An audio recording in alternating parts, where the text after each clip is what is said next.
नमस्कार, ANB news देख रहे हैं आप और मैं हूं आपके साथ हितेंद्र। राजधानी लाइव में आप सभी का स्वागत है। आज राजधानी लाइव में बात करेंगे 5 राजधानियों की।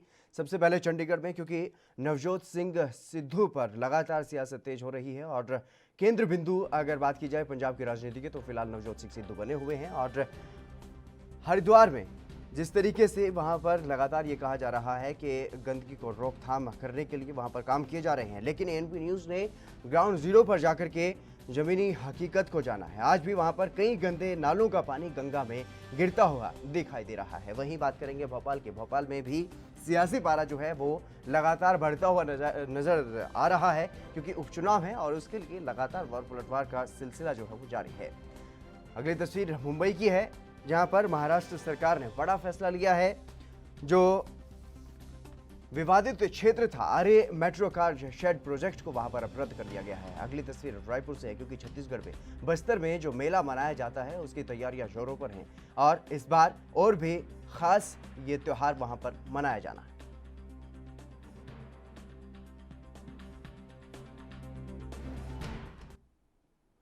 सबसे पहले बात चंडीगढ़ की, पंजाब की, क्योंकि पंजाब में नवजोत सिंह सिद्धू इन दिनों राजनीति में केंद्र बिंदु की तरह दिखाई दे रहे हैं, क्योंकि हर किसी का ध्यान उन्हीं की ओर जाता हुआ दिखाई दे रहा है। कांग्रेस की किसान बचाओ रैली से पहले जो कांग्रेस के नेता सिद्धू को रिझाने में लगे हुए थे, अब उनके भी सुर बदल गए हैं। अब पार्टी की तरफ से यह कहा जा रहा है कि पार्टी और सरकार में सिद्धू के लिए फिलहाल कोई जगह नहीं है। पंजाब कांग्रेस के प्रभारी हरीश रावत, जो कुछ दिनों पहले तक सिद्धू की तारीफ करते नहीं थक रहे थे, अब वो सिद्धू के समर्थन में कुछ भी बोलने को तैयार नहीं है। बिहार में पार्टी ने स्टार प्रचारक भी उन्हें नहीं बनाया है और इसके अलावा कांग्रेस सांसद रवनीत बिट्टू ने सिद्धू को नसीहत दी है और अपनी नई पार्टी बनाने की सलाह दे दी है और यह भी कहा है कि सिद्धू बागी प्रवृत्ति के नेता हैं, अब वो खुद अलग पार्टी बना लें, कांग्रेस को नुकसान पहुंचाना बंद करें। वहीं बीजेपी नेताओं का यह कहना सामने आ रहा है कि सिद्धू को बुलाएंगे नहीं, लेकिन उनके लिए दरवाजे खुले हैं। इतना ही नहीं, अकाली दल डेमोक्रेटिक के प्रधान सुखदेव सिंह ढींढसा सिद्धू को न्योता दे चुके हैं और सिद्धू के आम आदमी पार्टी में भी जाने की कई बार चर्चाएं होती रही हैं। ऐसे में देखने वाली बात फिलहाल ये होगी कि सिद्धू का अगला कदम क्या रहता है।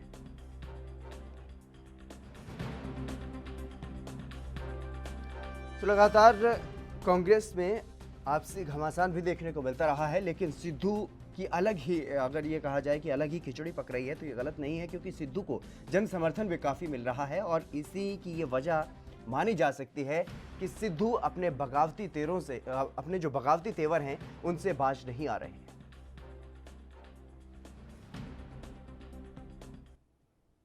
विनीत कपूर हमारे विशेष संवाददाता इस खबर पर अधिक जानकारी के साथ हमारे साथ जुड़ गए हैं। विनीत, क्या कुछ जानकारी है फिलहाल नवजोत सिंह सिद्धू के खेमे में, क्या कुछ चल रहा है?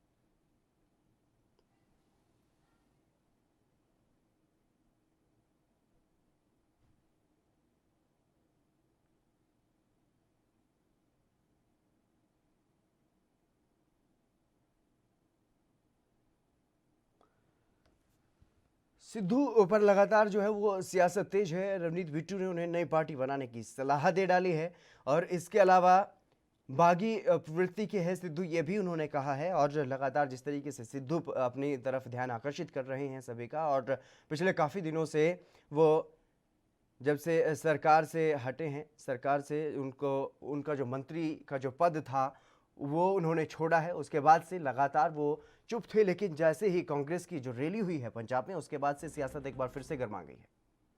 विनीत कपूर एक बार फिर से हमारे साथ जुड़ गए हैं। विनीत, क्या कुछ जानकारी है इस पूरे मामले के बारे में, जिस तरीके से नवजोत सिंह सिद्धू, अगर ये कहा जाए कि पंजाब की राजनीति का केंद्र फिलहाल बने हुए हैं और लगातार उन्हें उनकी जो मुश्किलें हैं वो कांग्रेस पार्टी में कहीं ना कहीं बढ़ती हुई फिलहाल दिखाई दे रही हैं? बिल्कुल, देखिए, सीधे तौर पर अगर हम नवजोत सिंह सिद्धू की बात करें तो बीजेपी छोड़कर जिस तरह से कांग्रेस में आए थे, तो कांग्रेस में कहीं ना कहीं इस मंसूबे से आए थे कि यहाँ पर स्वतंत्र होकर काम करेंगे। कैबिनेट मंत्री उनको बनाया गया, जीतकर विधानसभा में पहुंचे, लेकिन विधानसभा में उन्होंने कई ऐसे मुद्दे उठाए जो पिछली सरकार के लिए कहीं ना कहीं चुनौती का बड़ा कारण बने हुए थे, क्योंकि उन्होंने पिछली सरकार के कार्यकाल में हुई अनियमितताओं को उठाया। चाहे उसमें हम माफिया राज की बात करें, उन्होंने ट्रांसपोर्ट माफिया का जिक्र किया, इसके अलावा उन्होंने ड्रग माफिया का जिक्र किया, इसके अलावा लगातार सिद्धू मांग करते रहे कि बेअदबी कांड के अंदर जो भी दोषी हैं उनके खिलाफ कार्रवाई की जाए। इसके अलावा सिद्धू ने यह भी जिक्र किया कि केवल माफिया जो है उसके खिलाफ भी कार्रवाई होती नजर आए, लेकिन वो कार्रवाइयाँ नहीं हुई। उसके बाद सिद्धू का महकमा बदला गया। महकमा बदले के बाद खुद सिद्धू जो है वो अपने ओहदे से इस्तीफा देते नजर आए, कांग्रेस से अलग हो गए। लेकिन किसानों के मसले पर जिस तरह से राहुल गांधी प्रदेश में आए, उन्होंने ट्रैक्टर मार्च निकाला, तो उस ट्रैक्टर मार्च का हिस्सा सिद्धू बनते नजर आए, लेकिन वहां पर भी उनकी मुश्किलें कम होती नजर नहीं आई। सुखजिंदर सिंह रंधावा के साथ उनकी स्टेज के ऊपर ही तकरार होती हुई नजर आती है और सिद्धू ये तक कह देते हैं कि पहले ही आप लोगों ने मुझे बिठा कर रखा था, आज मुझे बिठाने की कोशिश ना करें। तो ऐसे में अब कांग्रेसी जो हैं वो सिद्धू के खिलाफ मोर्चा खोलते नजर आ रहे हैं। जिस तरह से रवनीत सिंह बिट्टू जो कि सांसद हैं कांग्रेस के, उनका एक बड़ा बयान निकलकर सामने आया, ये तक कह दिया कि सिद्धू जो हैं वो बागी प्रवृत्ति के इंसान है, तो ऐसे में उनकी जो कुंडली है वो किसी पार्टी के साथ नहीं जम सकती। सिद्धू को अपनी पार्टी अलग से बना लेनी चाहिए और अपनी राह जो है वो अलग से तलाश करनी चाहिए, यानी मोर्चा खोल दिया गया है।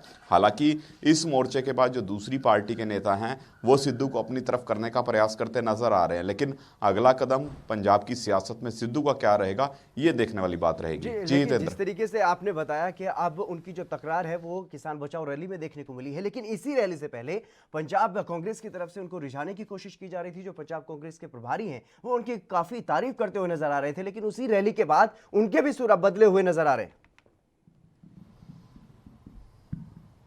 देखिए, सीधे तौर पर अगर हम कांग्रेस के प्रभारी हरीश रावत की बात करें तो जैसे ही हरीश रावत प्रदेश के अंदर आए तो उन्होंने सबसे पहले नवजोत सिंह सिद्धू से मुलाकात करना मुनासिब समझा और उस मुलाकात के बाद सीधे तौर पर उन्होंने बयान भी दिया कि सिद्धू की ज़रूरत है पार्टी को और सिद्धू को जल्द कोई बड़ा ओहदा दिया जा सकता है। लेकिन इस रैली के बाद सीधे तौर पर कहीं ना कहीं प्रभारी हरीश रावत जो हैं वो ये कहते नज़र आ रहे हैं कि सिद्धू की फिलहाल ना तो पार्टी को ज़रूरत है ना सरकार को ज़रूरत है। जब सिद्धू की ज़रूरत होगी तो उनको ओहदा देकर कहीं ना कहीं अपने साथ दोबारा से काम करने में लगाया जाएगा। तो ऐसे में उनके तेवर भी बदले हुए नज़र आ रहे हैं। इसी वजह से सिद्धू की मुश्किलें जो हैं वो अब कांग्रेस में बढ़ती हुई नज़र आ रही हैं। हालांकि अभी तो सिद्धू को तय करना है कि क्या वो कांग्रेस के साथ बने रहेंगे या अपनी और कहीं किश्ती ढूंढने का प्रयास करेंगे, लेकिन अहम रहेगा सिद्धू का अगला कदम, क्योंकि अगर सिद्धू कांग्रेस छोड़कर किसी और दूसरी पार्टी में पलायन करते हैं तो फिर कांग्रेस के लिए बड़ी चिंता का विषय रहेगा, क्योंकि कांग्रेस जिन मुद्दों को लेकर सत्ता में आई थी, जो वादे जनता से किए थे, वो वादे फिलहाल पूरे होते हुए नजर नहीं आ रहे। तो ऐसे में अगर सिद्धू का साथ कांग्रेस को नहीं मिलता तो फिर इन्हीं मुद्दों को लेकर सिद्धू, जहां पहले शिरोमणि अकाली दल भाजपा सरकार को घेरते थे, शिरोमणि अकाली दल और भाजपा दोनों पार्टियों को उन्होंने घेरने का काम किया, वहीं सिद्धू कांग्रेस को भी घेर सकते हैं। हालांकि अभी भी सिद्धू कई मुद्दों को लेकर कांग्रेस को घेरते नजर आते हैं और सिद्धू दंपति की ये खास आदत है, वो जिस भी पार्टी में रहते हैं, जिस भी सरकार में रहते हैं, अगर उनकी सरकार भी कोई अनियमितताएं कर रही होती तो वो उसके खिलाफ आवाज़ उठाते हुए नजर आते हैं। यहाँ भी कुछ इसी तरह का माहौल जो है वो देखने को मिल रहा है। जी जी बिल्कुल, जिस तरीके से यहाँ पर सिद्धू बगावती तेवर अपनाए हुए हैं और उनके तेवर नरम ना पड़ने की वजह है साफ तौर पर उनको जो जन समर्थन मिल रहा है, उनको जो भारी समर्थन पंजाब की जनता का मिल रहा है, ये भी एक वजह हो सकती है कि सिद्धू इस तरीके के अपने तेवर अपनाए हुए हैं। बिल्कुल, देखिए सिद्धू की अगर बात करें तो स्टार फेस है सिद्धू जब मंच पर जाते हैं तो लोग जो है उनकी बात सुनना ज़्यादा पसंद करते हैं। तो ऐसे में स्टार फेस होने के नाते जहां भी जाते हैं उनको समर्थन ज़रूर मिलता हुआ नज़र आता है। और अगर हम सिद्धू की बात करें, जिस तरह से अमृतसर से चुनाव लड़ते आए हैं और हार का मुंह उनको देखना नहीं पड़ा, जीतते ही आए हैं, तो ऐसे में ज़रूर सिद्धू को दूसरी पार्टियाँ जो हैं वो भी कहीं ना कहीं अपनी तरफ करने का प्रयास करती नज़र आ रही हैं। हालाँकि जब पिछले चुनाव थे तो उसमें भी कहा जा रहा था कि आम आदमी पार्टी जो है वो सिद्धू के बलबूते पे अपनी जो पंजाब की नैया उसको पार लगाना चाहती है, लेकिन वहाँ पर यह कहा जा रहा था कि सिद्धू सीएम फेस बनकर आम आदमी पार्टी के साथ चुनाव लड़ना चाहते हैं, जो आम आदमी पार्टी को मंजूर नहीं था। इसी वजह से कहीं ना कहीं आम आदमी पार्टी और सिद्धू की दाल जो है वो गलती हुई नज़र नहीं आई। कांग्रेस में भी जब सिद्धू आए तो ये कहा जाता था कि कांग्रेस में अगर कांग्रेस सत्ता में आती है तो फिर सिद्धू को डिप्टी सीएम बनाया जा सकता है, लेकिन वहाँ पर भी सिद्धू को डिप्टी सीएम ना बनाकर कैबिनेट मंत्री बनाया गया, कैबिनेट में उनको शामिल किया गया। हालांकि उस समय भी तलक तेवर जो है वो सिद्धू के ज़रूर देखने को मिल रहे थे, लेकिन उसके बाद उन्होंने कैबिनेट का कार्यभार संभाला, कई बड़े मुद्दे उठाए उन्होंने, और जिस तरह से उनको एक बड़ा महकमा दिया हुआ था और उस महकमे की अनियमितताओं को जब उन्होंने उजागर किया तो उनका महकमा ही तब्दील कर दिया गया। तो ऐसे में बड़े मुद्दे हैं और सीधी तौर पर जिस तरह से सिद्धू बेबाकी से अपनी बात कह देते हैं, वे बाकी से कहीं ना कहीं मुद्दे उठा देते हैं। तो वो एक बड़ी चिंता का विषय है कि किस ढंग से सिद्धू पंजाब की सियासत में टिक पाएंगे, क्योंकि लगातार दो पार्टियों के साथ अलगाव हो चुका है। दो पार्टियां लगातार सीधे तौर पर कहीं ना कहीं अब उनके खिलाफ बगावत करती नजर आ रही हैं। हालांकि बीजेपी ज़रूर, जब सिद्धू के खिलाफ कांग्रेसियों ने मोर्चा खोला है तो बीजेपी के नेता ये ज़रूर कहते नजर आ रहे हैं कि नवजोत सिंह सिद्धू का वेलकम है, लेकिन बीजेपी उनको बुलाने के लिए नहीं जाएगी। अगर सिद्धू खुद बीजेपी में वापस आना चाहते हैं तो उनका स्वागत करने के लिए भी बीजेपी तैयार है। तो ऐसे में कई बड़े मसले हैं और 2022 की सियासत जो है वो भी शुरू होती नजर आ रही है। तो ये देखने वाली बात रहेगी कि सिद्धू का अगला कदम 2022 से पहले क्या रहता है। क्या कांग्रेस का दामन थामे रखेंगे या फिर किसी नई पार्टी के साथ जुड़कर अपनी एक नई बिसात बिछाते हुए नजर आएंगे। जी बिल्कुल विनीत, तमाम जानकारी देने के लिए बहुत बहुत शुक्रिया। तो पंजाब में जिस तरीके से नवजोत सिंह सिद्धू फिलहाल सियासत के केंद्र में बने हुए हैं और लगातार जिस तरीके से उनके बगावती तेवर बने हुए हैं, तो अब पार्टी में कांग्रेस पार्टी के जो नेता हैं उन्होंने भी उनको अब घेरना शुरू कर दिया है। चलिए बढ़ेंगे अगली खबर की तरफ। धर्मनगरी हरिद्वार में मेला अधिकारी दीपक रावत का यह कहना है कि जिले के सभी नालों को टैप कर दिया गया है, लेकिन एएनबी न्यूज की पड़ताल ने प्रशासन के सभी दावों की हवा निकाल दी। आज भी कई गंदे नालों का पानी गंगा में गिर रहा है। पवित्र गंगा नदी को यह गंदा पानी अपवित्र करने का काम कर रहा है। गंगा को स्वच्छ करने के नाम पर आज सरकारें लाखों रुपए खर्च कर रही हैं।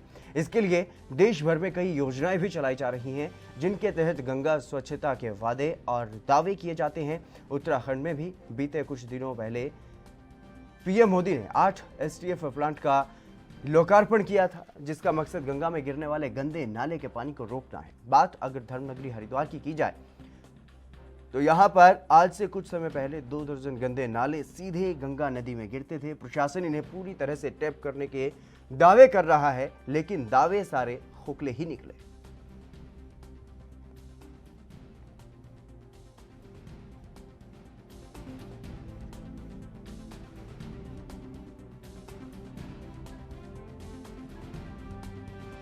धर्मनगरी में गंदे नालों की ट्रैपिंग का टेस्ट किया गया है और प्रशासन ने जो दावे किए हैं कि सभी नालों को ट्रैप कर दिया गया है, अब गंदा पानी गंगा में नहीं जा रहा है। हालांकि प्रशासन की तरफ से यह भी कहा गया है कि अगर बारिश तेज होती है और जल भराव की समस्या होती है तो वहां पर पानी को छोड़ा जा सकता है, लेकिन उसके अलावा पानी को रोका जाए।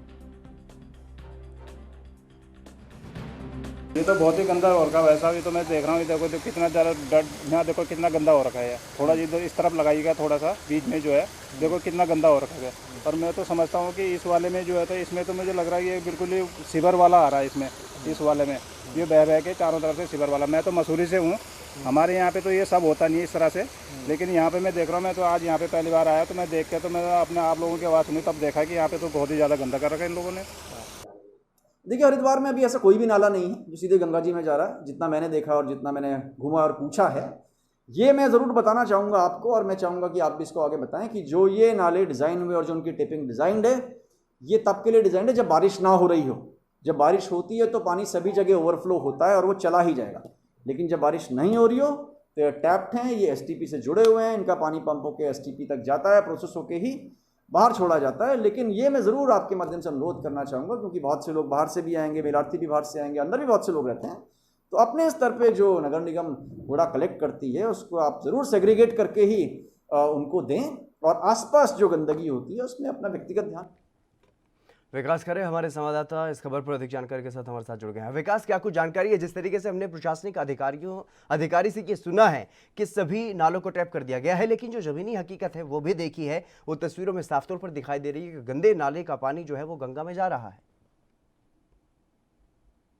हाँ बिल्कुल हितेंद्र, गंगा को साफ और स्वच्छ करने के लिए लाखों रुपए खर्च किए जाते हैं। तमाम कई ऐसी योजना है जो गंगा को स्वच्छ करने के लिए चलाए गए, लेकिन अगर आज बात करें तो धरातल की, तो धरातल पर भी कई नाले ऐसे हैं जो कि आज हरिद्वार में सीधा मां गंगा की गोद में गिर रहे हैं। बात की जाए तो हरिद्वार के लोकनाथ घाट पर इकट्ठे 2 नाले ऐसे हैं जिनका गंदा पानी, दूषित पानी सीधा मां गंगा की गोद में जा रहा है। हालांकि बात की जाए तो हरिद्वार प्रशासन, उत्तराखंड शासन लगातार दावे करता है कि नाले जिस तरह से टैप किए गए हैं उनका पानी जो गंदा रोका जा रहा है, लेकिन आज भी जब ग्राउंड जीरो पर एनबी की टीम पहुंची तो हमने वहां पर पाया कि आज भी कई ऐसे नाले हैं जो कि मां गंगा की गोद में सीधे गिर रहे हैं। बात की जाए तो जिस समय एनबी की टीम प्रशासन के पास पहुंची तो साफ तौर पर प्रशासन ने पल्ला झाड़ते हुए ये कहा है कि जो भी बरसात का पानी नाले का गंगा में जाता है ओनली वही है। लेकिन हकीकत जब हमने इसकी जानी तो कई आज भी नाले ऐसे हैं जो सीधे मां गंगा की गोद में गिर रहे हैं। लेकिन बात की जाए तो अभी विगत कुछ दिनों पहले प्रधानमंत्री नरेंद्र मोदी के द्वारा 8 एसटीएफ प्लांटों का उद्घाटन किया गया था, जिनका मकसद है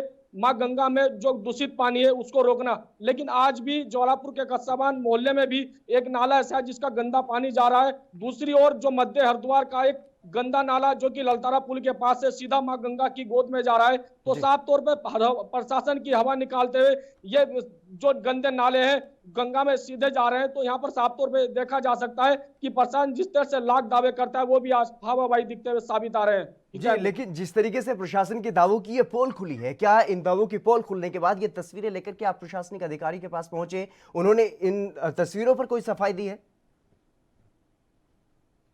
बिल्कुल हितेन, जिस समय हम दीपक राउत कुंभ मेला अधिकारी के पास पहुंचे तो उनका साफ तौर पे ये कहना था कि जो बारिश का पानी नालों में जाता है ओनली वही मां गंगा में गिरता है। लेकिन बात की जाए तो दीपक राउत कुंभ मेला अधिकारी ने साफ तौर पे कहा कि जो तमाम नाले हैं ऐसे मेरी नजर में नहीं है जो मां गंगा में नहीं गिर रहे हैं, सभी नालों को टैप कर दिया गया है। लेकिन जब एएनबी की न्यूज ग्राउंड जीरो पर पहुंची, जब हमने हकीकत जानी तो आज भी कई नाले ऐसे हैं जो कि सीधे मां गंगा की गोद में जा रहे हैं। तो ऐसे में जिस तरह से प्रशासन दावे करता है और अभी जिस समय हमारी बात वहां के जो श्रद्धालु पहुंचे हैं उनसे हुई तो साफ तौर पर श्रद्धालु का मन भी काफी दुखी देखने को मिला। श्रद्धालुओं का साफ तौर पे कहना कि आज तक हमने अपने मंसूरी में भी नहीं देखा कि जिस तरह से यहाँ पर गंदा पानी सीधा मां गंगा की गोद में जा रहा है। तो ऐसे में जिस तरह से लाख दावे मां गंगा को स्वच्छ करने के लिए सरकार के द्वारा प्रशासन के द्वारा किए जाते हैं तो आज वो भी खोखले साबित हो रहे हैं। हितेंद्र, मेलाधिकारी का बयान हमने सुना है, उन्होंने कहा है कि मैंने खुद वहां पर जाकर देखा, ऐसी कौन सी जगह पर वो पहुंचे हैं, क्योंकि ये जो तस्वीरें सामने आई हैं यहाँ पर तो साफ तौर पर ये दिखाई दे रहा है कि गंदे नाले का पानी मां गंगा में जा रहा है, मां गंगा के पानी को अपवित्र करने का काम कर रहा है। लेकिन वो कह रहे हैं कि टैप कर दिए गए हैं सभी नाले। बिल्कुल हितेंद्र, प्रशासन सीधी रटाई बात बोलता है कि नाले सभी टैप कर दिए गए हैं। लेकिन आज भी हरिद्वार के मध्य हरिद्वार में भी कई 2 नाले जो इकट्ठे लोकनाथ घाट पौन धाम के पास है वो भी सीधे जा रहे हैं।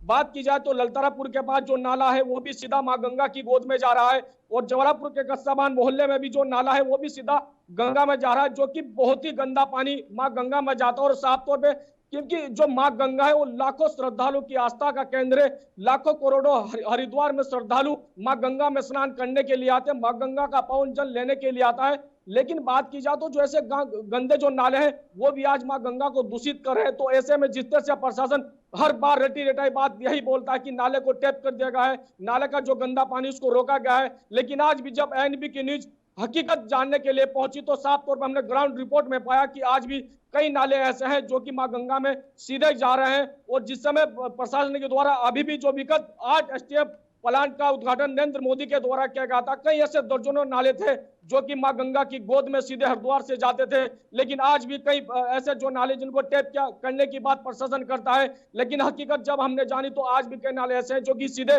मां गंगा की गोद में जाने से मां गंगा का स्वच्छ और निर्मलता में सीधा प्रभाव पड़ रहा है। विकास, कुल कितने ऐसे नाले हैं जिनका पानी अभी भी गंगा में जा रहा है?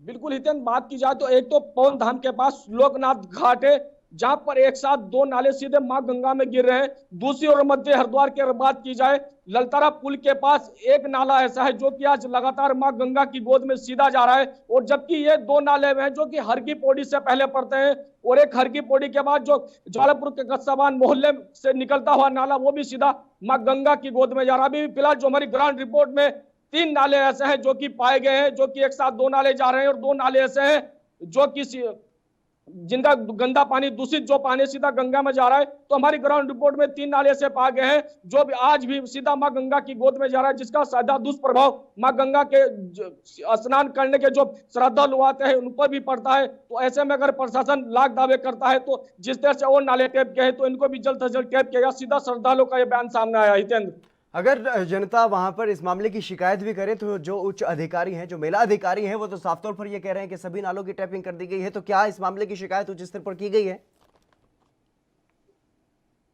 बिल्कुल हितेंद्र, मैं आपको पहले भी बता चुका है कि प्रशासन सीधी बात नहीं करता, जो रटाई बात है वही करता है कि नाले को हमने टैपिंग करा दिया गया। लेकिन जब हकीकत में एएनबी की आया, हमने जो पाया ग्राउंड जीरो पर, तो नाले अभी भी कुछ ऐसे हैं जो कि सीधे मां गंगा की गोद में जा रहे हैं। तो साफ तौर पर कुंभ मेला अधिकारी ने मैं यह कहकर पल्ला झाड़ दिया गया कि सभी नाले मेरी नजर में टैप हो चुके हैं और जो बरसात का पानी है वो गंगा में जाता है अभी भी, और जो नाले हैं वो सीधे मां गंगा की गोद में जा रहे हैं। तो साफ तौर पे प्रशासन भी पल्ला झाड़ देता है कि इस तरह के जो नाले हमारे द्वारा टैप कर दिए गए हैं। हितेंद्र, क्या क्या राज्य सरकार के संज्ञान में यह मामला है? क्या सीएम रावत के संज्ञान में यह मामला है? इस पर कोई कार्रवाई करने की बात अभी तक सामने आई है?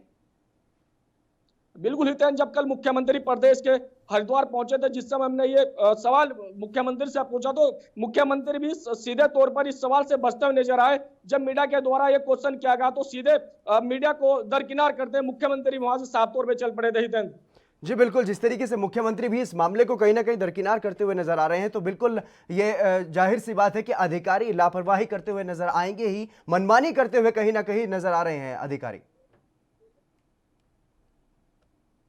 बिल्कुल हितेंद्र, बात की जाए तो मां गंगा को स्वच्छ और साफ करने के दवाए किए जाते हैं। कई ऐसी तमाम योजना है जो कि मां गंगा के हित में चलाई गई है, लेकिन बात की जाए सरकार लाखों करोड़ रुपए खर्च करने के बाद भी अगर आज भी इस तरह के गंदे नाले मां गंगा में जाए तो ऐसे में जो श्रद्धालु की आस्था पर काफी दुष्प्रभाव पड़ता है। श्रद्धालुओं का साफ तौर पर कहना है कि जिस तरह से लाखों करोड़ों की आस्था का केंद्र है मां गंगा, हर की पौड़ी, जहां पर सभी श्रद्धालु आते हैं मां गंगा में स्नान करने के लिए, तो ऐसे में जिस तरह से मां गंगा को शुद्ध करने की बात प्रशासन और शासन के द्वारा की जाती है, ऐसे में श्रद्धालुओं का मन भी काफी दुखी देखने को वहां पर मिला। श्रद्धालुओं का साफ तौर पर कहना है कि इस तरह से ये नाले रुकने चाहिए और मां गंगा को साफ स्वच्छ बनाने के लिए सरकार को कई कदम उठाने चाहिए। जी बिल्कुल, तमाम जानकारी देने के लिए बहुत बहुत शुक्रिया। तो जिस तरीके से आपने देखा एनबी न्यूज की जो ग्राउंड जीरो की रिपोर्ट है, वहां पर हमने ये पाया है कि मां गंगा को हरिद्वार में कहीं ना कहीं अपवित्र करने का काम किया जा रहा है। अभी भी गंदे नालों का जो पानी है वो मां गंगा में जा रहा है। जिस तरीके से प्रशासन की तरफ से दावे किए जा रहे हैं कि हमने सभी नालों को टैप कर दिया गया है, अब गंदे जो नाले का जो पानी जाता था पहले गंगा में वो अब नहीं जा रहा है, लेकिन प्रशासन के ये दावे हवा हवाई साबित हुए हैं। चलिए बढ़ेंगे अगली खबर की तरफ। मध्य प्रदेश के सीएम शिवराज सिंह चौहान ने अपने विरोधियों पर तंज कसा है। उन्होंने कहा है कि मैं अपनी जनता के चरणों में शीश झुकाता हूं, मेरे घुटनों पर बैठने से जिन्हें तकलीफ है उनकी जनता को कुचलने की प्रवृत्ति रही है, वे आपातकालीन मानसिकता के लोग हैं। मेरे लिए तो मध्य प्रदेश की जनता ही मेरी भगवान है। और इसके अलावा सीएम शिवराज ने यह कहा है कि कोरोना काल में तेज गति से विकास के काम करवाए हैं और अब गांवों में विकास की गंगा बहेगी। कांग्रेस ने कुछ नहीं किया है, हम जन विकास के काम करते हैं तो हम पर टिप्पणी की जाती है। और घुटने पर आने वाले कांग्रेस के आरोप पर उन्होंने कहा है कि हमारे संस्कार है जनता के सामने झुकना और कांग्रेस का काम है जनता को कुचलना। यह संस्कारों की बात है। ये अपने अपने संस्कारों की बात है। जो कह रहे हैं उनके संस्कार है जनता को पैरों तले कुचलने के, आपातकालीन मानसिकता के लोग हैं। और हमारे संस्कार है जनता के चरणों में झुकने के। मैं तो हमेशा कहता हूं मध्य प्रदेश मेरा मंदिर है, उसमें रहने वाली जनता मेरी भगवान है और उस जनता का पुजारी शिवराज सिंह चौहान है। मैं तो सदैव अपनी जनता के चरणों में शीश झुकाता हूँ, घुटने टेक के भी उनको प्रणाम करता हूँ। वो कुचलते हैं, हम प्रणाम करते हैं, वो अहंकार में तो ये अपने अपने संस्कार हैं। मध्य प्रदेश में भी उपचुनाव होना है कई सीटों पर और इसी को लेकर के सियासी पारा जो है वो मध्य प्रदेश का हाई है और लगातार वार पलटवार की राजनीति की जा रही है। एक दूसरे पर वीडियो के जरिए, बयानों के जरिए प्रहार किया जा रहा है। राजनीति माहौल जो है वो गरमाया हुआ है मध्य प्रदेश में और अब एक बड़ा जो राजनीतिक मोड़ है वो भी आने की संभावना यहाँ पर है, क्योंकि लगातार जिस तरीके से कांग्रेस अपने जो बागी विधायक हैं, जो बागी नेता हैं, जो बीजेपी में शामिल हो चुके हैं, उन पर हमलावर है और उन्हीं के मुद्दे पर अब चुनाव में कांग्रेस जो है वो उतरती हुई दिखाई दे रही है। तो और भारतीय जनता पार्टी की सरकार, शिवराज सरकार, सीएम शिवराज भी लगातार जनसभाएं कर रहे हैं और ऐसे में अपने विरोधियों पर निशाना साध रहे हैं और ऐसे में अब उन पर जिस तरीके से घुटने के बल आने का आरोप विपक्षियों ने लगाया है, विरोधियों ने लगाया है, उस पर उन्होंने तंज कसते हुए कहा है कि ये हमारे संस्कार हैं जनता के सामने झुकना, जनता हमारे लिए भगवान है। लेकिन उनकी जिन्होंने इस तरीके की टिप्पणी की है उनकी मानसिकता है जनता को कुचलने की, जनता का अपमान करने की।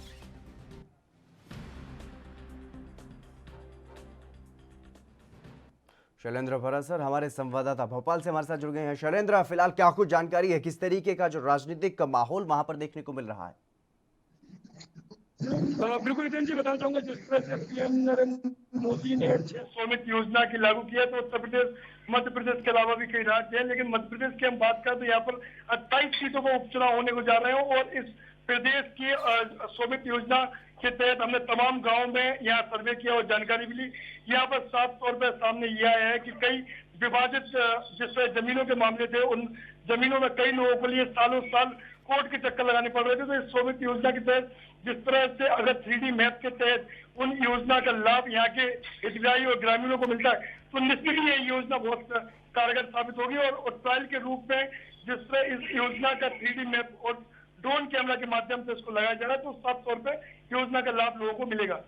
जी बिल्कुल, मौजूद भी है, कई ग्रामीण भी मौजूद है। इस वक्त मैं राजगढ़ क्षेत्र की ब्यौरा सीट पर हूँ, यहाँ पर चुनाव भी है चूंकि, और यहाँ के लोगों से भी मैं प्रतिक्रिया अगर आप बोले तो मैं करवा सकता हूँ, कह सकते उनका स्वामित्व योजना को लेकर मामला।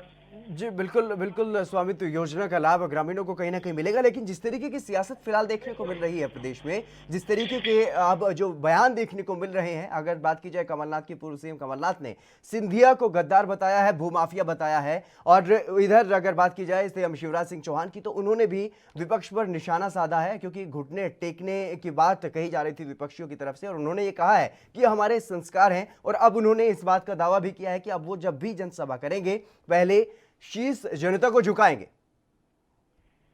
जी बिल्कुल, जिस तरह से पूर्व सीएम कमलनाथ ने सिंधिया को भूमाफिया घोषित किया, या तमाम पार्टी, दोनों पार्टियों की बात करें, दोनों यहाँ पर कद बढ़ा है दोनों पार्टियों का, और दोनों पार्टियों में आरोप प्रत्यारोप के दौर जिस तरह से मर्यादा को शर्मसार कर रहे हैं और दूसरे मान्यता भी खो रहे हैं, और अपने लगातार कठोर शब्द में दोनों एक दूसरे को कोसते नजर आते हैं। लेकिन दूसरी ओर हम बात करें इस स्वामित्व योजना की, तो इस योजना के तहत भूमाफिया जिस तरह से घोषित करते हैं तमाम दिग्गज नेता, भले वो बीजेपी को या कांग्रेस को, तो उन लोगों के लिए भूमाफिया के तहत जिस तरह ये केंद्र का पड़ा हुआ है और 3D ड्रोन के थ्रू उसको पूरा सर्वे करके ही स्वामित्व लोगों को लाभ मिलेगा, तो उसका निश्चित ही लाभ, अगर बैंक लोन भी किसान ले सकता है और उसको स्वामित्व के तहत उसके लिए कोर्ट से बड़ी राहत मिल सकती है, क्योंकि वो जद्दोजहद करता है और सालों साल अपनी जमीन की लड़ाई लड़ता है।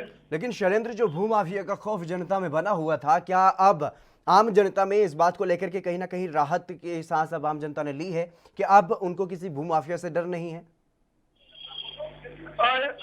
बिल्कुल, तो मैं बताना चाहूंगा, कागजों पर यह योजना शुमार नहीं हुई, क्योंकि प्रदेश सरकार की बात करें तो प्रदेश में तकरीबन 700 से ऊपर योजना है, लेकिन ग्रामीणों को उसकी जानकारी ना होते हुए जो निचले स्तर पे जो पार्टी कार्यकर्ता होते हैं, पदाधिकारी होते हैं, वो उसका सीधे तौर पे लाभ ले जाते हैं। लेकिन दूसरी ओर हम देखें तो अगर ग्रामीणों को निचले स्तर पे उनको जानकारी के अभाव की तरह उनको जानकारी अगर मिल जाए तो निश्चित ही योजना कारगर होती है और कागजों तक सिमटती नहीं है। कई जगह हम देखते हैं कि तालाब कागजों में खुद जाते हैं और यहाँ सर्वे रिपोर्ट दे देते हैं कि वहां पर तालाब, चूंकि ग्रामीणों को परेशानी हो रही है और वो तालाब के लिए पुराव होना है, जबकि वो तालाब खुदा ही नहीं होता है। चाहे बलराम तालाब योजना की बात करें, नलकूप योजना की बात करें, या तमाम जो सैकड़ों योजना चल रही है, वह निश्चित से निचले तक अगर वो पहुंचती है तो यहाँ लाभ होना तय। आज प्रदेश सरकार पे 2.5 लाख करोड़ का कर्जा है। आज पहले तो सरकार को वो कर्जा अपने मुक्त करना पड़ेगा, फिर मूलभूत सुविधा के लिए ग्रामीण के कई ऐसे छोटे छोटे क्षेत्र है जहाँ पर लोगों के लिए लाभ नहीं मिल पा रहे थे। जी बिल्कुल बिल्कुल शैलेंद्र, आपके साथ कुछ ग्रामीण भी मौजूद हैं, मैं चाहूंगा कि आप उनसे बातचीत करें और पूछें कि किस तरीके से लाभ अब उन्हें मिलने वाला है। जी बिल्कुल, यहाँ कुछ ग्रामीण भी मौजूद है और मैं उनसे भी चर्चा करूंगा। आपसे हम जाने कि आपके मूलभूत सुविधा और तमाम जो योजना है, कितना कुछ लाभ आपको यहाँ तक मिल पाता है? किसी की भी सरकार रही कोई लाभ मिलता है? अच्छा, आपके बच्चों की बात, आप युवा है, रोजगार क्या कुछ है आपके? एक ही बात कहना चाहूँगा, योजना बहुत सारी निकालती है सरकार, लेकिन ग्रामीण क्षेत्रों में भी हमने देखा है कि कोई योजना उनको मालूम ही नहीं पड़ती है कि कौन सी योजना सरवर सब काम हो जाता है। तो यहाँ सिटी में भी ये हाल है, बहुत सारी योजना है लेकिन किसी को लाभ नहीं मिल पाता है। बस तो साफ है, लंबे समय से ये युवा हो या बुजुर्ग हो, आपके बच्चों को मूलभूत सुविधा की बात करें, रोजगार की बात करें या शिक्षा की बात करें, क्या कुछ शिक्षा आपने अभी तक दी है और योजनाओं का लाभ लिया है?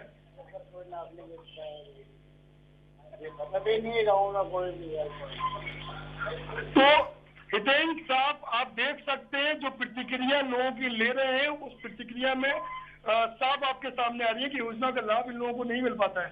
जी और बिल्कुल ये बिल्कुल तौर बिल्कुल पे शैलेंद्र, आपने यहाँ वहां पर यह भी बताया है कि यहाँ पर जहां अब फिलहाल आप मौजूद हैं वहां पर चुनाव भी होने हैं, तो ऐसे में जनता का रुख क्या कुछ कहता है, क्योंकि सियासत लगातार जो है वो तेज होती हुई नजर आ रही है और जो कांग्रेस और बीजेपी में कहीं ना कहीं इस बार का जो मुकाबला है वो देखने को मिलेगा। ऐसे में दोनों ही पार्टियां एक दूसरे पर फिलहाल हमलावर है, लेकिन जनता का मूड फिलहाल क्या कुछ है? चूंकि सीमा का ये क्षेत्र है, मध्य प्रदेश की सीमा, राजगढ़ जिले की ये क्षेत्र, और यहाँ पर जनता बहुत जागरूक है यहाँ की, और निश्चित ही किसी एक पार्टी को मौका नहीं दिया। एक पार्टी को जब भी जीतता है, कोई कांग्रेस का विधायक बनता तो दूसरी बारी बीजेपी की होती है। अब वर्तमान में अगर कांग्रेस के जो विधायक थे उनका निधन हो गया, आकस्मिक निधन हो गया, उसके बाद ये सीट खाली हुई है, तो उस सीट के बाद फिर से यहाँ जो मतलब उपचुनाव हो रहे हैं, उस उपचुनाव में नतीजा इतिहास बदलेगा। चूंकि इतिहास में एक बार बीजेपी, एक बार कांग्रेस, फिर कांग्रेस से बीजेपी, ये चलता रहता है। लेकिन अब ये जनता क्या कुछ करेगी, इनके पास मौका नहीं है, इनकी मजबूरी है कि इनको दोनों ही पार्टी को चुनना पड़ता है, तीसरा कोई इनके पास नहीं विकल्प होता है, और इनकी मजबूरी के तहत इनको केवल और केवल यहाँ पर झूठे दावे और जी जी बिल्कुल बिल्कुल शैलेंद्र, तमाम जानकारी देने के लिए बहुत बहुत शुक्रिया। तो जिस तरीके से अब मध्य प्रदेश में उपचुनाव नजदीक आते हुए नजर आ रहे हैं, उसी तरीके से सियासत भी बड़ी तेजी से, सियासी पारा जो है वो हाई होता हुआ नजर आ रहा है। फिलहाल रुकेंगे एक छोटे से ब्रेक के लिए, जल्द हाजिर होंगे।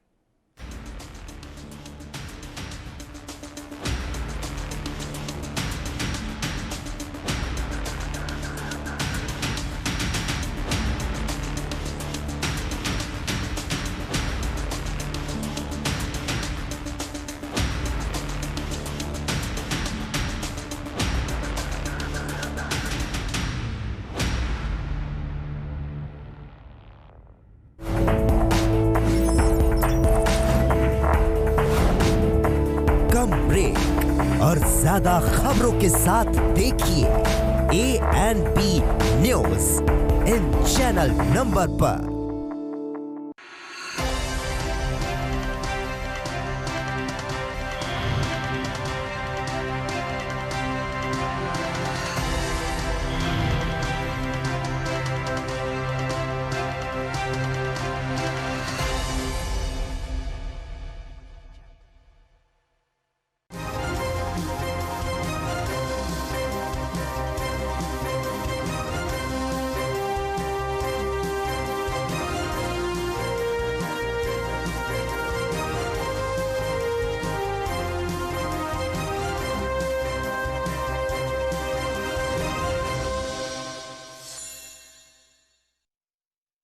सबसे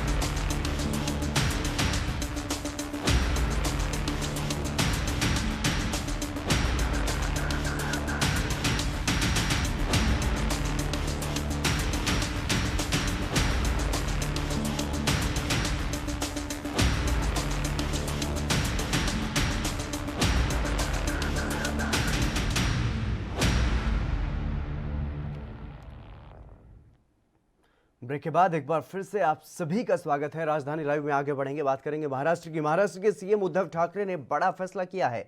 विवादों में रहे आर्य मेट्रो कार शेड प्रोजेक्ट को अब रद्द कर दिया गया है। राज्य सरकार अब कांजूर मार्ग पर नया शेड बनाएगी।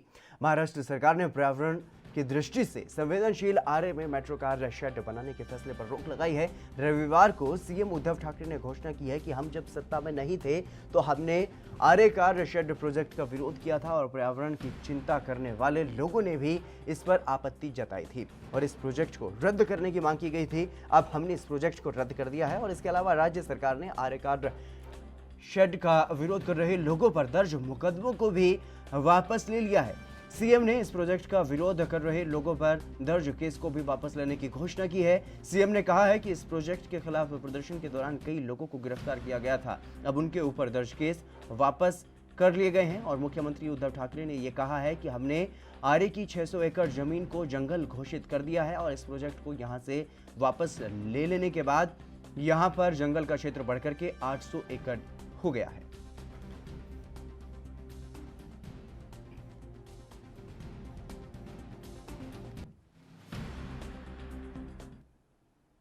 सत्यप्रकाश सोनी हमारे संवाददाता मुंबई से लाइव हमारे साथ जुड़ गए हैं। सत्यप्रकाश, फिलहाल क्या कुछ जानकारी है? इस पूरे क्षेत्र को अब जंगल घोषित कर दिया गया है, इसका विरोध भी अब विपक्षी पार्टी भारतीय जनता पार्टी की तरफ से वहां पर विरोध भी इस मामले का किया जा रहा है।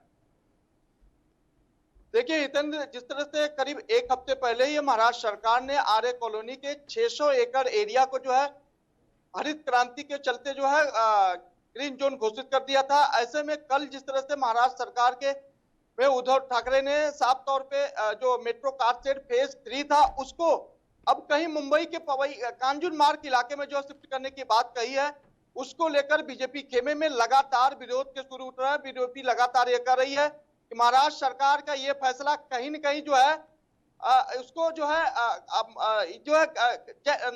नैतिकता के तौर पे जो नहीं ले रही है, जबकि महाराष्ट्र सरकार का इस पूरे मामले में करीब 400 करोड़ का नुकसान हो सकता है। वहीं महाराष्ट्र सरकार ने साफ तौर पे कहा है कि कांजूर मार्ग की जो जगह है जहां कारशेड बनाया जाएगा उसको जो है मुफ्त में, कोई भाड़ा किराया पैसा नहीं दिया जाएगा, मुफ्त में कारशेड बनाया जाएगा। वहीं जो कारशेड अब तक जो है मुंबई के आर्य कॉलोनी में बनाया गया उसको जो है बतौर सामाजिक तौर पे, बतौर आम जनता के लिए उपयोग के लिए रखा जाएगा। जी सुनील। जी बिल्कुल, जिस तरीके से सत्यप्रकाश आपने बताया है कि वहां पर अब इस आर्य की जगह पर जो शेड बनाया जा रहा था उसको अलग जगह पर शिफ्ट किया जा रहा है, लेकिन जिस तरीके से भारतीय जनता पार्टी की तरफ से पूर्व सीएम देवेंद्र फडणवीस ने निशाना साधा है कि अब शहर को ही जंगल घोषित कर रही है ये सरकार। देखिए मेरे ख्याल से जिस तरह से महाराष्ट्र सरकार का फैसला है वो आम जनता के लिए काफी हितकर है, क्योंकि महाराष्ट्र में एक ऐसी जगह है जहां पर शहर के बीचों बीच इतना बड़ा जंगल है। हालांकि हरित क्रांति को देखते हुए जिस तरह से जंगल प्रेमियों ने उद्धव ठाकरे के जो फैसले को काफी सराहा, वहीं उनके पर्यटक मंत्री जो है आदित्य ठाकरे ने इस पूरे मामले को साफ तौर पे कहा है कि इस साल की सबसे बड़ी खुशखबरी है, इस साल की सबसे बड़ी खबर है कि आर्य को जो है पूरी तरह से जंगल घोषित कर दिया गया है। जिस तरह से महाराष्ट्र सरकार ने सबसे पहले 600 एकड़ को जो है आर्य ग्रीन जोन घोषित किया था, अब पूरा मिलाकर जो है करीब 808 एकड़ जो है आर्य का ग्रीन जोन हो जाएगा। जी सुनील। जी, कांजूर मार्ग पर इस शेड को अब वहां पर शिफ्ट करने की बात कही जा रही है, तो वहां के लिए क्या कुछ प्लानिंग है सरकार की? देखिए जब बीजेपी सरकार में थी उस वक्त जो शिवसेना उनके साथ जरूर थी, लेकिन शिवसेना लगातार आर्य में कारशेड को लेकर विरोध कर रही थी। उस दौरान भी जो है कांजूर मार्ग में जो कारशेड बनाने की बात कही गई थी उसमें सहमति जरूर जताई गई थी, लेकिन चूंकि थोड़ा मामला पेचीदा था, कोर्ट का मामला आ गया था, इस वजह से ये डिसीजन जो है नहीं लिया गया। लेकिन जिस तरह से महाराष्ट्र सरकार लगातार एक के बाद एक बड़े फैसले कर रही है, ऐसे में कांजूर मार्ग की जो जगह है उसको महाराष्ट्र सरकार ने स्टे हटाकर अब वहां जो है कारशेड बनाने की जो है भूमिका पूरी तरह से साफ कर दी है। लेकिन जिस तरह से बीजेपी इस पूरे मामले में अब जो है रोड़ा डाल रही है, ऐसे में वन्य प्रेमी भी अब उद्धव ठाकरे के साथ में है और लगातार लेकिन सत्यप्रकाश, जिस तरीके से प्रदर्शनकारियों पर पहले जो मामले दर्ज किए गए थे उनको भी वापस लेने की बात कही गई है ठाकरे सरकार की तरफ से, ऐसे कितने प्रदर्शनकारी हैं जिनके खिलाफ मामले दर्ज किए गए थे, जो अभी भी जिन पर ये मामले चल रहे थे? देखिए हितेन, जिस तरह से पिछले साल लगातार जो आंदोलन किया जाता उसमें करीब 3 दर्जन से ज्यादा जो है आर्य प्रेमियों के ऊपर मामला दर्ज किया जाता। लगातार बीजेपी इस पूरे मामले में समर्थन में थी कि आर्य का जो कारशेड है वो आर्य कॉलोनी में ही बनेगा, लेकिन शिवसेना लगातार इसका विरोध कर रही थी। उस दौरान भी शिवसैनिकों ने आकर विरोध प्रदर्शन किया था कि आर्य कॉलोनी को नष्ट नहीं किया जाएगा, बर्बाद नहीं किया जाएगा, पेड़ की कटाई नहीं की जाएगी। पूरा मामला कोर्ट में भी गया था, लेकिन जिस तरह से कोर्ट ने स्टे लगाते हुए ये कहा था कि अब तक जितनी कटाई हुई है उसको बंद कर दिया जाए। लेकिन जिस तरह से बीजेपी सरकार आर्य कारशेड को लेकर लगातार कार्रवाई कर रही थी, ऐसे में करीब 2000 से ज्यादा पेड़ काटे जा चुके थे, जिसका विरोध जो है शिवसेना लगातार कर रही थी। अब जब सत्ता में शिवसेना आई है तो शिवसेना ने साफ तौर पे कह दिया है कि आर्य कारशेड जो आर्य कॉलोनी में बनाया जा रहा था अब जो है मुंबई के कांजूर मार्ग में बनाया जाएगा, जिससे आर्य को पूरी तरह से ग्रीन जोन घोषित कर दिया गया। लेकिन इसका विरोध अब विपक्षी पार्टी की तरफ से किया जा रहा है, भारतीय जनता पार्टी की तरफ से अब क्या कुछ तैयारी है ताकि जो यहाँ पर अब जो वन क्षेत्र इस जगह को घोषित किया गया है उस पर जो विरोध वो दर्ज करवा रहे हैं वो किस तरीके से अपना विरोध करेंगे? देखिए हितेन, जिस तरह से पूर्व मुख्यमंत्री भाजपा के देवेंद्र फडणवीस का बयान आया कि शिवसेना लगातार जो है मनमानी करते हुए अपनी कहीं न कहीं अंतरात्मा को खंगालते हुए इस पूरे बदले के भावना से इतना बड़ा डिसीजन लिया है काफी बड़ा नुकसान होगा। 4000 करोड़ की उन्होंने साफ तौर पे बात की कि अतिरिक्त भार होगा, लेकिन उद्धव ठाकरे ने साफ तौर पे कह दिया कि आर कार सेट जो कंज्यूमर में शिफ्ट किया गया वो मुफ्त में बिना किसी मूल्य के बनाया जाएगा। वहीं भाजपा विधायक अतुल भातखलकर ने साफ तौर पे कहा है कि शिवसेना जो है लगातार इस गलत फैसले के तरह जा रही है, शिवसेना को ये भारी पड़ेगा और बीजेपी इसका पूरी तरह से विरोध करेगी। लेकिन जो नुकसान इस फैसले से होने वाला है उसके बारे में ठाकरे सरकार की तरफ से क्या कुछ प्लानिंग है, क्या कुछ जानकारी दी गई है, किस तरीके से वो भरपाई करेगी इस नुकसान का? देखिए, शिवसेना ने इस तरह का कोई बयानबाजी अभी नहीं किया है, लेकिन जिस तरह से कल उद्धव ठाकरे ने साफ तौर पर यह कह दिया है कि कांजून मार्ग में जो कारसेट बनाया जाएगा वो बिना मूल्य का बनाया जाएगा, मतलब पैसे नहीं देने होंगे, तो जाहिर तौर पर नुकसान की बात खत्म हो जाती है। लेकिन जिस तरह से उन्होंने कहा, यह भी साफ कर दिया था कि आरए कारसेट के लिए अब तक जितने बिल्डिंगें बनाई गई है वो कहीं न कहीं आम जनता के उपयोग के लिए रखा जाएगा। तो जाहिर तौर पर जो पैसा लगा है अब तक कारसेट बनाने में उसको जो है आम जनता के लिए खोल दिया जाएगा, आम जनता की सेवा के लिए खोल दिया जाएगा। जिस तरह से महाराष्ट्र में लगातार कोरोना संकट का रहा हुआ, ऐसे में अगर जरूरत पड़ी तो महाराष्ट्र सरकार उस जगह पे कोरोना वार्ड भी बना सकती है। जी बिल्कुल, जिस तरीके से आपने बताया कि जो वहां पर अभी तक निर्माण कार्य हो चुका है उसको आम जनता के इस्तेमाल के लिए वहां पर इस्तेमाल किया जाना होगा उसका, जिस तरीके से आपने बताया है कि कोरोना महामारी का उदाहरण आपने दिया है कि वहां पर क्वारंटीन सेंटर या फिर कोरोना वार्ड भी उसको बनाया जा सकता है, लेकिन इसके अलावा और क्या कुछ तैयारी है सरकार की, किस तरीके से उसका इस्तेमाल किया जा सकता है?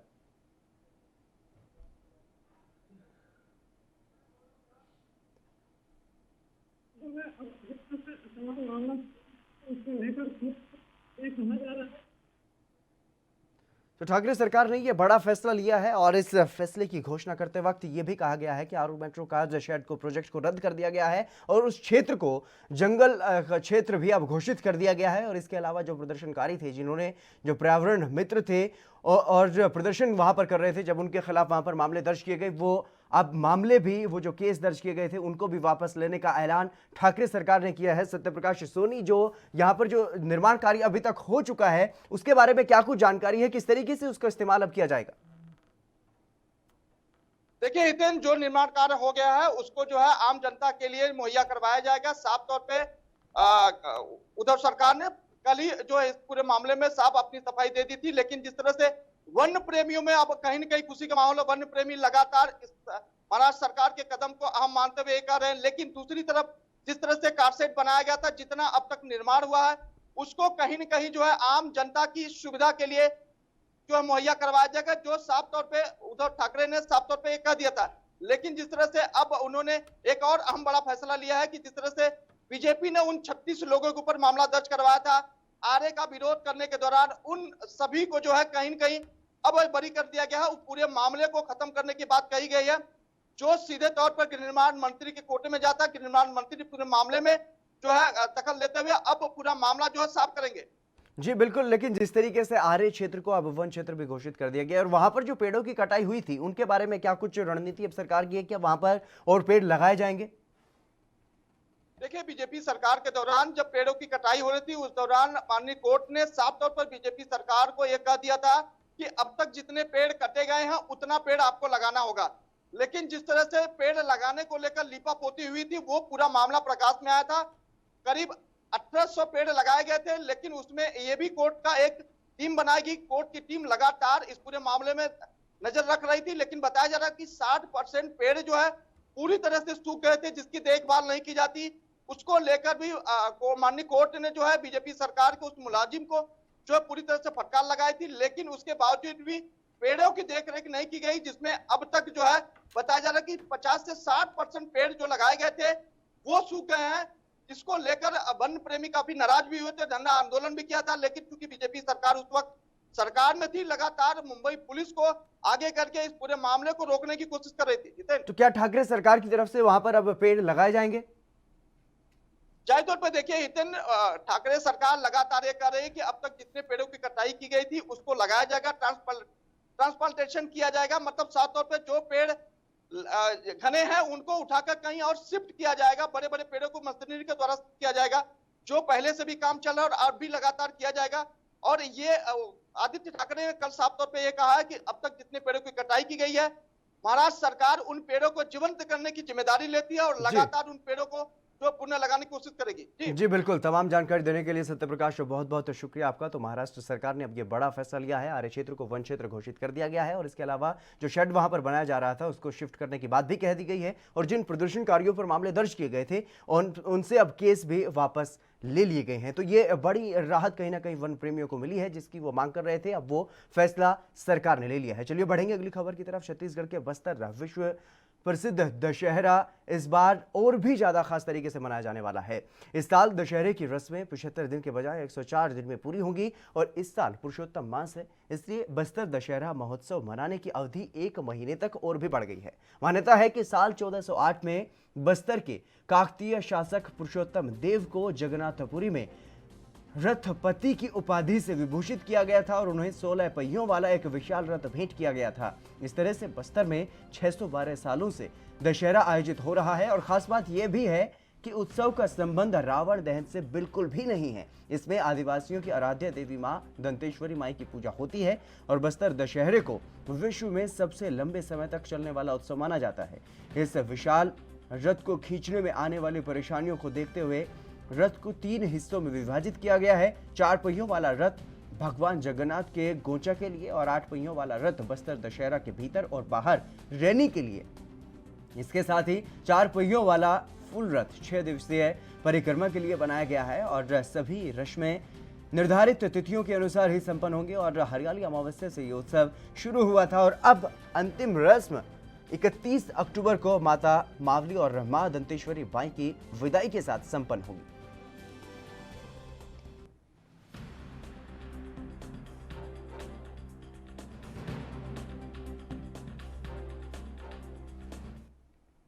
पवन ठाकुर हमारे संवाददाता रायपुर से हमारे साथ लाइव जुड़ चुके हैं। पवन, क्या कुछ जानकारी है इस मेले के बारे में? फिलहाल क्या कुछ तैयारियां चल रही हैं? बिल्कुल हितेश जी, हम आपको बताते हैं छत्तीसगढ़ का दशहरा है जी। दशहरा जो होता है वो अमावस्या हरियाली के दिन से शुरू होती है इसकी रस्म और जो प्रतिवर्ष 75 दिनों का जो आयोजन होता था वो इस बार बढ़ गया क्योंकि अधि मास होने के कारण एक मास पर नवरात्रि बढ़ गई है।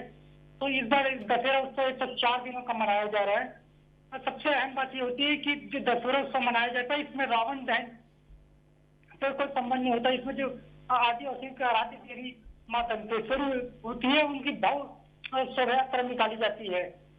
साथ ही मान्यता ये है कि 2014 में जो बस्तर के राजा थे जी, उन्हें जगन्नाथपुरी में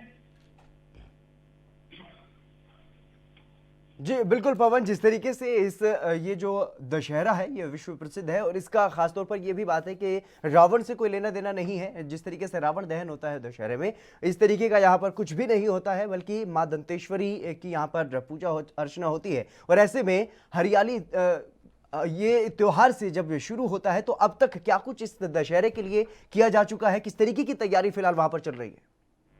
जी बिल्कुल, दशहरे के लिए रथ का निर्माण शुरू हो चुका है। जो आदिवासी की जो लकड़ी जो होती है, आदिवासी जो लाते हैं लकड़ियां, उससे ये रथ बनाया जाता है और आदिवासी जो परिवार होता है ये उसके द्वारा पूरा रथ तैयार किया जाता है मां दंतेश्वरी के लिए।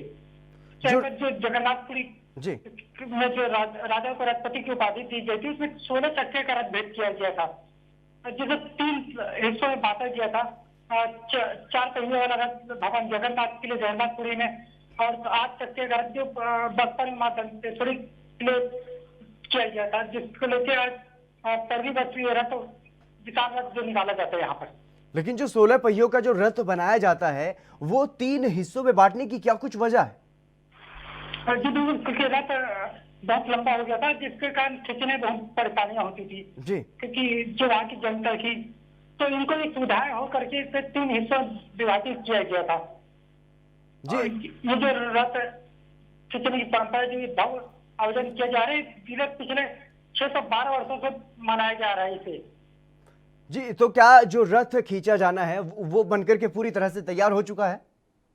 जी बिल्कुल, रथ का निर्माण अभी जारी है। दशहरे के मैच 1-2 दिन पहले रथ तैयार हो जाता है जी, क्योंकि किसी तरह की मशीन नहीं, सिर्फ हाथों से और छील के बनाया जाता है इसकी जो लकड़ी होती है जी 31 तारीख को ये भव्य कार्यक्रम होगा इस दशहरे का। क्या इस कार्यक्रम में सीएम भूपेश बघेल को भी बुलाया गया है? जी बस्तर आयोजन उत्सव समिति है, इन्होंने मुख्यमंत्री भूपेश बघेल को आमंत्रित किया। हो सकता है कि प्रतिवर्ष प्रदेश के मुख्यमंत्री इस आयोजन में शामिल होते हैं और कोरोना संक्रमण भी है चल रहा है, तो मुख्यमंत्री हो सकता है कम समय के लिए इस आयोजन में शामिल है, लेकिन प्रदेश की जनता की खुशहाली के लिए मुख्यमंत्री भूपेश बघेल भी इस आयोजन में शामिल होंगे। लेकिन कोरोना महामारी भी चल रही है, ऐसे में क्या कुछ तैयारी है ताकि कोरोना महामारी के प्रकोप से ये जो त्योहार है उसको बचाया जा सके? जी बिल्कुल, कोरोना के चलते इस बार जो दशहरा उत्सव समिति है इसने वहाँ की जनता से भी अनुरोध किया गया कि ज्यादा से ज्यादा भीड़ ना लगाई जाए और इसका एक लाइव प्रसारण किया जाएगा ताकि जो वहाँ की जनता है रथ का दर्शन कर सके घर बैठे ही।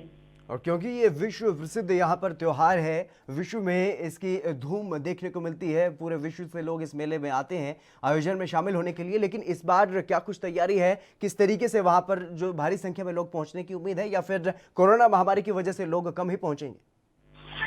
जी बिल्कुल, क्योंकि कोरोना का संक्रमण जारी है, इसके चलते वहाँ प्रशासन ने और जो माँ दंतेश्वरी मंदिर समिति और आयोजन समिति होती है उन्हें भी लगातार लोग जनता से आह्वान कर रहे हैं कि इस बार कोरोना संक्रमण की वजह से ज्यादा से ज्यादा भीड़ न आए। जी बिल्कुल, अधिक से अधिक जो हो घर से बैठे रात का दर्शन करें इस बार। जी बिल्कुल, लाइव प्रसारण के लिए क्या कुछ व्यवस्था की गई है? किस तरीके से सोशल मीडिया पर या फिर टेलीविजन के माध्यम से किस तरीके से प्रसारण किया जाएगा? जी बिल्कुल, अभी आयोजन समिति की तैयारी पे लगी है। फेसबुक के माध्यम से हो, मीडिया के माध्यम से हो, इससे जो अधिक से अधिक लाइव प्रसारण करवाने की व्यवस्था जब की जा रही वहाँ पर। जी, और अगर इसके अलावा बात की जाए आदिवासी संस्कृति की, उसी के आधार पर ये जो त्योहार है वो मनाया जाना है। ये दशहरा हर साल यहाँ पर मनाया जाता है, लेकिन इस बार 104 दिन का ये दशहरा जो है वो मनाया जा रहा है। इसके पीछे क्या कुछ खास वजह?